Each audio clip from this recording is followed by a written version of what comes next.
Okay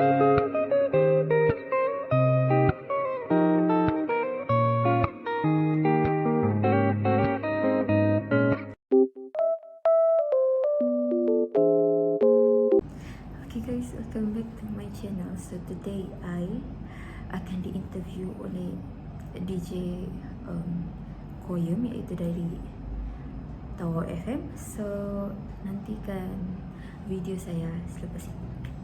Bye. Okey, waktu sekarang saudara pukul 21 petang. Assalamualaikum warahmatullahi wabarakatuh. Selamat petang dan assalamualaikum warahmatullahi kita ucapkan untuk sahabat-sahabat pendengar Tau FM kita pada petang ini. Dan terima kasih banyak kepada semua dan seperti yang saya wawarkan di awal segmen Shortline ini.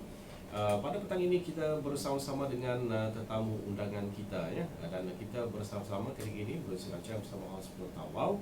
Dan kita nak ucapkan selamat datang ya kepada tetamu kita, iaitu Puan Fitri Zawani Roslin, jurupulih perubatan dan kerja Hospital Tawau. Assalamualaikum. Waalaikumsalam. No. Okey. Dan terima kasih banyak kepada sudi bersama kita pada petang ini yang mana akan berkongsikan dan juga bercakap dengan perkembangan anak anda, sama ada ia normal ataupun tidak kan. Jadi mungkin di kalangan sahabat-sahabat pendengar Tau FM di luar sana mungkin nak tahu dengan lebih lanjut lagi lah ya, mengenai dengan apa sebenarnya dengan perkembangan kanak-kanak ini. Okey, jadi mungkin sebagai mukadimah dia Puan, mungkin boleh Puan terangkan kepada pendengar kita, pada pendengar Tau FM pada petang ini, adakah ibu bapa ni sebenarnya cakna dengan perkembangan anak-anak mereka ini? Okey, bismillahirrahmanirrahim. Okey, sebenarnya perkembangan anak-anak ini tempoh yang paling kritikal adalah bermula dari lahir sehinggalah 6 tahun. Jadi tempoh ini sangat-sangat kritikal. Jadi secara amnya sebenarnya perkembangan kanak-kanak ni dia akan berkembang mengikut kadar mereka sendirilah. Tapi ibu bapa juga masih perlu perhatikan sebarang kelewatan yang berlaku dalam perkembangan kanak-kanak mereka lah. Okay. So yang pertama, ibu bapa juga perlu memantau kemahiran. Yang pertama adalah kognitif, kemahiran motor halus, motor kasar dan sosial kanak-kanak tersebut lah, untuk mereka bersedia ke zaman seterusnya, contohnya zaman pertengahan kanak-kanak. Okey. Jadi yang pertama sekali, pemantauan yang teliti boleh membantu ibu bapa mengesan sebarang masalah yang mungkin memerlukan bantuan perubatan. Contohnya bila ada masalah pendengaran. So bila ada masalah pendengaran, so kami dekat Hospital Tawau banyak sangat pesakit yang memang diorang akan dirujuk dulu dekat auditory, iaitu bahagian pendengaran lah. So bila ada masalah pendengaran, yang pertama sekali diorang akan susah merespon. Bila kita panggil, okey contoh Wani sini, tapi dia nak dengar. So itu salah satu mungkin dia ada masalah pendengaran ataupun masalah dari segi sensori dia lah. Okey, seterusnya itu segala. Okey, Puan, nak tahu juga lah kan, apakah itu pencapaian perkembangan kanak-kanak? Okey, sebenarnya pencapaian perkembangan kanak-kanak ni adalah milestone development kanak-kanak lah. So dia adalah tingkah laku ataupun kemahiran fizikal yang dilihat daripada bayi dan kanak-kanak semasa mereka membesar. Jadi contohnya berguling, merangkak, berjalan dan bercakap, semuanya dianggap sebagai peristiwa yang penting. Tapi bergantung dengan dia berbeza dengan setiap umur lah. So yang paling contoh yang kita nampak, sepatutnya kan kalau kanak-kanak umur 9 hingga 15 bulan sepatutnya sudah pandai berjalan. Tapi adalah satu budak ni, dia sudah 22 bulan tapi masih belum boleh berjalan. So ini dikategorikan sebagai kelewatan dalam perkembangan lah. So ibu bapa perlu ambil peranan yang penting untuk jumpa dekat bahagian pakar perubatan lah untuk seterusnya. Okey. Itu berkaitan dengan pencapaian perkembangan Ya. kanak-kanak. Bagaimana pula dengan penilaian awal perkembangan kanak-kanak? Okey, penilaian awal ini yang paling penting lah. Dia menggunakan borang penilaian perkembangan Denver. Kami menggunakan penilaian Denver ni secara memang menyaring lah. Maksudnya kami akan screening pesakit tu. Yang pertama, kami akan mula dari umur kanak-kanak dari lahir sampailah 6 tahun. So, yang pertama dia penilaian ini merangkumi 4 bahagian. So, yang pertama sekali bahagian personal social. So, personal social ni dia dari segi macam contohnya kalau bayi kan dia bolehkah kenal ibu bapa dia? Dia bolehkah tengok tangan dia, tengok muka ibu bapa dia boleh kenalkah? Lepas tu kalau dari segi budak 2 tahun, 3 tahun tu dia bolehkah makan sendiri, pakai baju sendiri, ataupun bolehkah dia duduk diam, lepas tu kita sediakan makanan, bolehkah dia sendiri makan? So itu yang pertama. Cuma itulah, cuma menangis. Sorry. So okey, bismillah. Okey, seterusnya dari segi motor halus. So motor halus ni adalah fine motor lah. So fine motor ni adalah contohnya kita lebih fokus pada jari jemari kita lah. Macam mana budak manipulasi dia punya tangan, kedua-dua tangan dia untuk buat kerja. Contoh yang paling ketara lah, macam mana budak tu dia bolehkah pakai kasut sendiri, dia bolehkah guna dua-dua tangan dia, macam mana dia kasi pasang, macam tu. So contoh aktiviti yang kami buat, kalau dia ada masalah fine motor, mungkin dia sukar untuk menconteng. Conteng. So kalau contoh lagi satu, dia bolehkah menyusun Lego, macam tu. So ini antara aktiviti fine motor lah. Lepas tu seterusnya motor pertuturan. Okay, pertuturan ni bolehkah bayi yang berumur 4 bulan bolehkah dia macam berketawa, bolehkah dia nangis dia Sedih. sorry, boleh Nangis. bolehkah dia ketawa, dia ketawa, bolehkah dia macam teriak, macam tu. So lepas tu untuk sepatutnya umur 2 tahun dia boleh sudah combine words. So mungkin dalam gabungkan 2 ayat, macam contoh kalau saya kan selalu dengan pesakit saya, contohnya kalau saya tahu dia mau num saja dia cakap. So itu salah satu contoh memang ada lewat lah. Jadi sepatutnya dia kena cakap mau minum, tapi enggak lah penuh-penuh. Mau num itu boleh diterima lah. So itu yang dia punya dari segi pertuturan.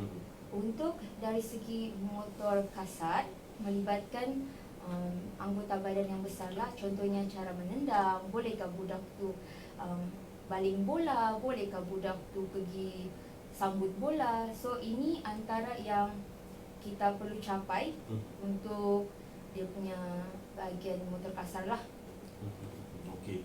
Jadi mungkin boleh terangkan jugalah kepada pendengar kita kan sebenarnya Puan, tujuan sebenarnya pengesalan awal ini. Okey, tujuan paling penting sebab tujuan ni untuk pencegahan.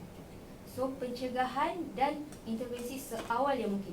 Kalau kita lambat 5 tahun masih belum pandai bercakap, itu memang sudah lambat lah. Ibu bapa yang perlu concern dengan benda ni lah. Jadi kalau boleh start sudah ada lambat sikit, terus jumpa dengan pakar perubatan yang terdekat lah.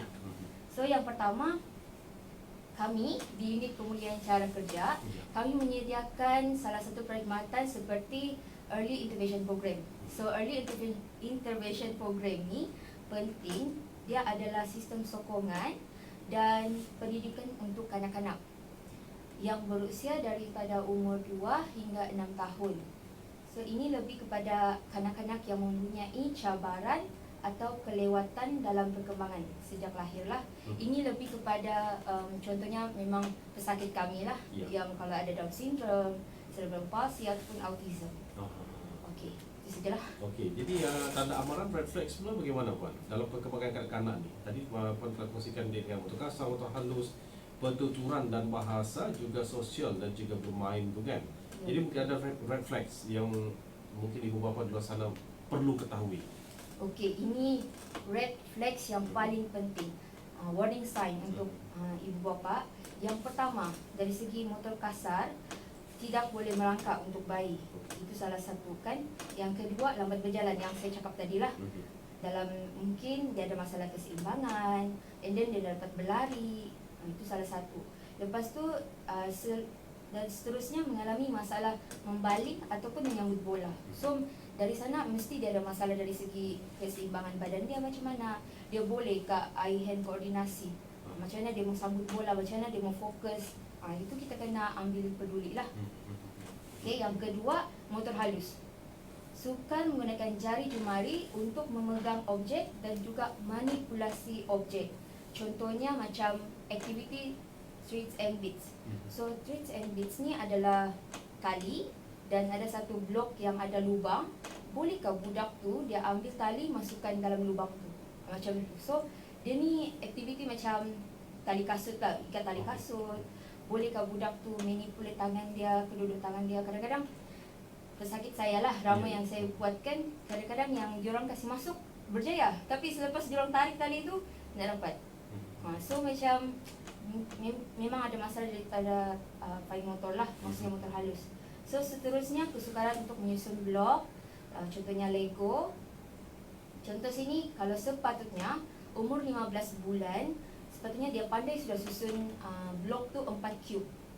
Tapi ada kadang-kadang budak belum dapat susun. Mungkin itu dari segi kita kena bagi banyak skill permainan untuk dia lah. Sebenarnya Lego tu penting tu, Lego, kan?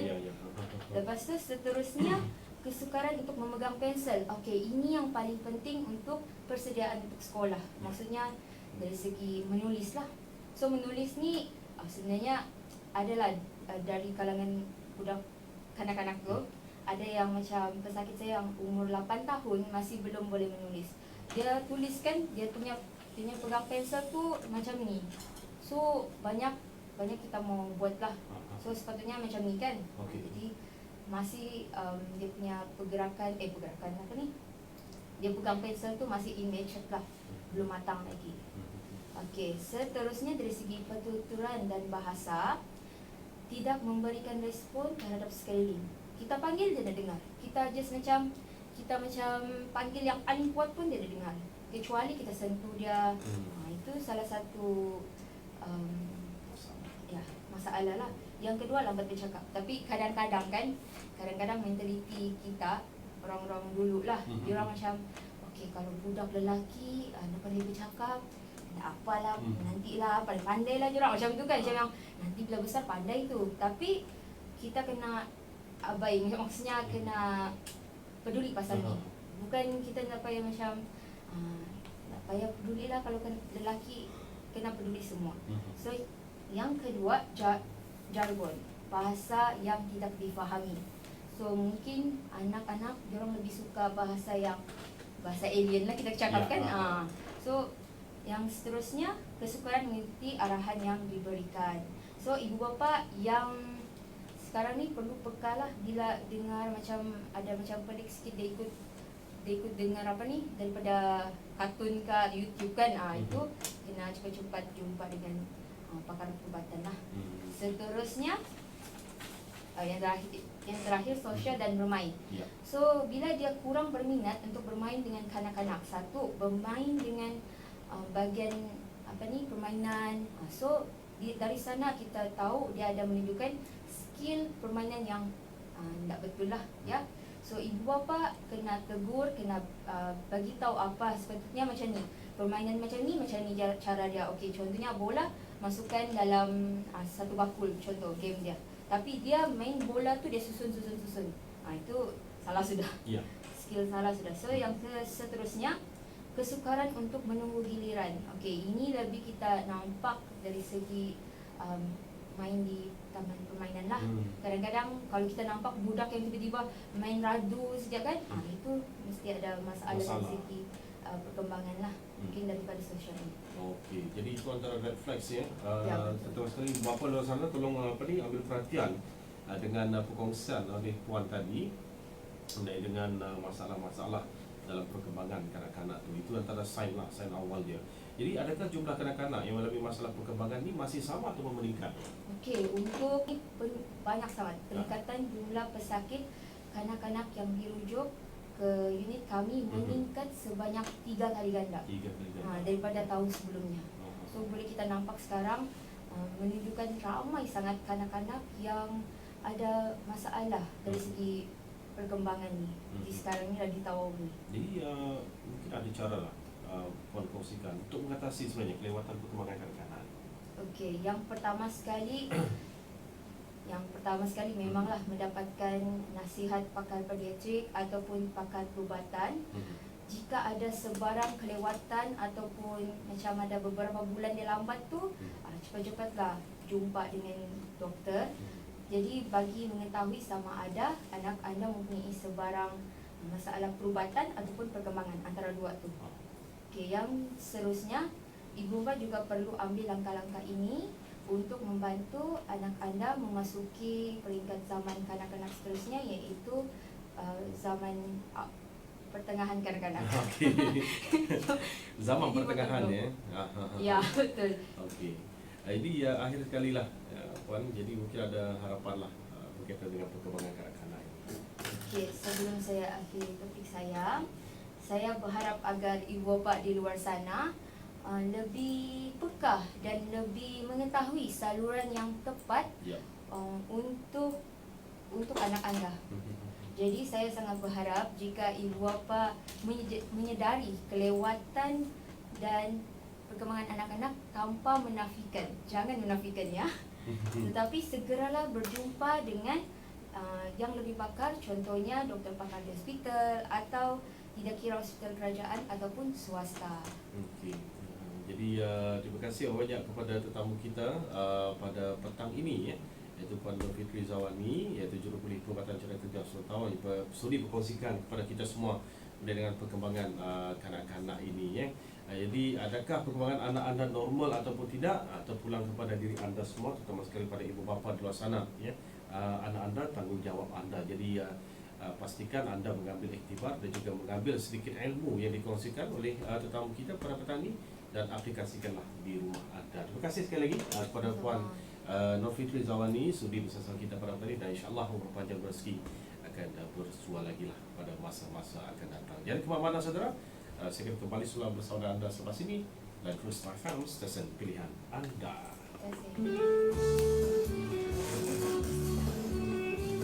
Jadi guys, berakhirlah sudah program hari ini. Jadi nanti kamu akan tengok video saya. So, bye-bye.